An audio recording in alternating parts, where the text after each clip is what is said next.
Ieri lo sciopero di CGIL e UIL e poi il successivo incontro con la prefetta di Taranto Paola De Siglio. Obiettivi dello sciopero erano in particolare quello delle morti sul lavoro, quindi 0 morti sul lavoro, una giusta riforma fiscale e un nuovo modello sociale di fare impresa. Ne parliamo con Giovanni D'Arcangelo, segretario generale della CGIL di Taranto. Buongiorno, ben trovato. Buongiorno a voi. Dicevo, ho sintetizzato quali sono i punti, immagino anche alla luce della triste attualità di questi giorni che il primo focus, quello degli 0 morti sul lavoro, fosse anche quello più sentito a livello empatico ed emotivo. Com'è andata ieri?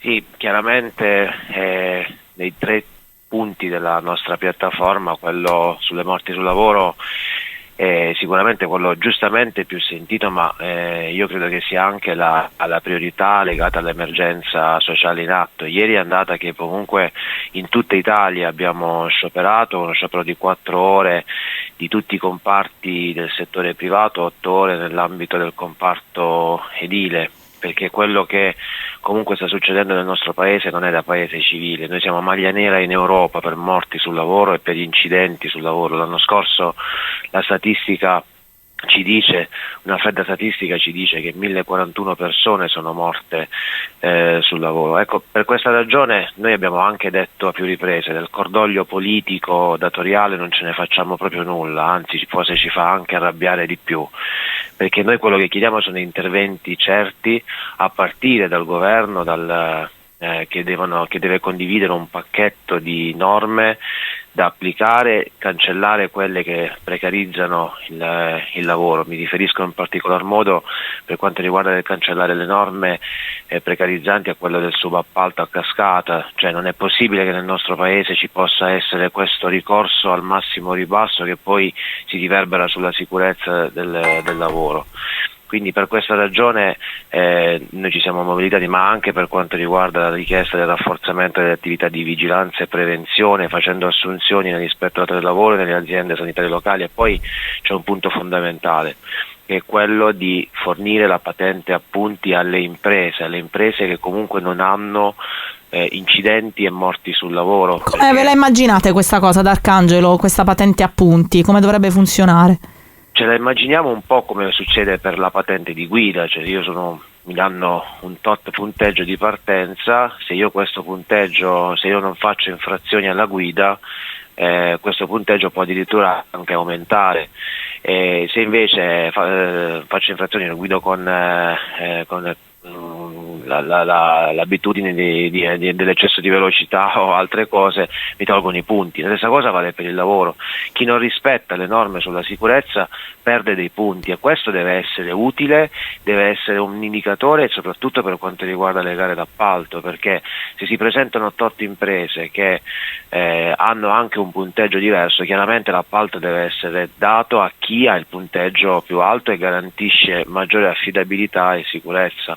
Perché, ripeto, il problema riguarda gli appalti. Siccome negli appalti c'è sempre una stazione appaltante che deve valutare e decidere a chi deve dare l'appalto, ecco un meccanismo di legge sulla patente appunti, quindi, che mette in evidenza il merito e fa emergere le imprese più virtuose, credo che in questo momento sia opportuno, ma soprattutto credo che sia utile.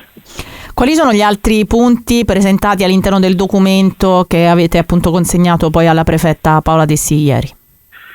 C'è un tema che riguarda la legge delega, quindi l'ipotesi di riforma fiscale. Oggi noi abbiamo nel nostro paese qualcosa come lavoratori e pensionati che pagano oltre il 90% del gettito IRPEF, mentre ci sono categorie economiche che si possono permettere di non versare quell'IRPEF attraverso il meccanismo molto spesso dell'evasione fiscale, che, vorrei ricordarlo, raggiunge la mole di 100 miliardi di euro. Ecco, anche solo facendo una lotta all'evasione fiscale, e oggi abbiamo anche gli strumenti informatici che ce lo consentono, si riuscirebbero a ricavare risorse, un tesoretto di risorse che servirebbe ad esempio a investire nell'ambito della sanità pubblica, perché un altro tema comunque che è legato, quello del rilancio della sanità pubblica, che, apro chiudo parentesi, vedrà CGIL e UIL in piazza a Roma, in piazza Ostiense, in una manifestazione nazionale sabato 20 aprile.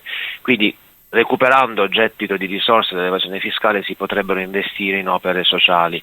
Questa è un'altra cosa che chiediamo, oltre a chiedere il principio che le tasse si devono pagare secondo un principio costituzionale in maniera proporzionale relativamente a quanto uno fattura, ma che devono essere ovviamente fatturati reali.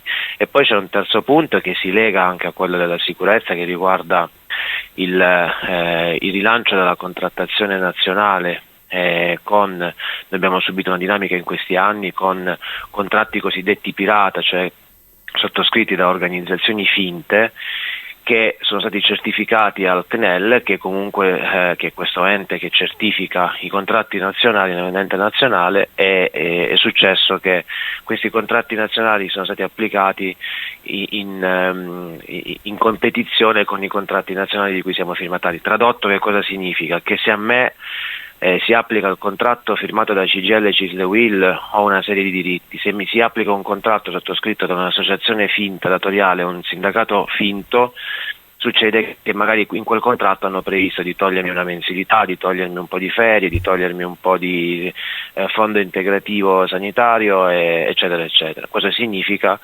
Perdere diritti e perdere anche in termini di sicurezza. Ecco, per questa ragione noi chiediamo anche una legge sulla rappresentanza sindacale.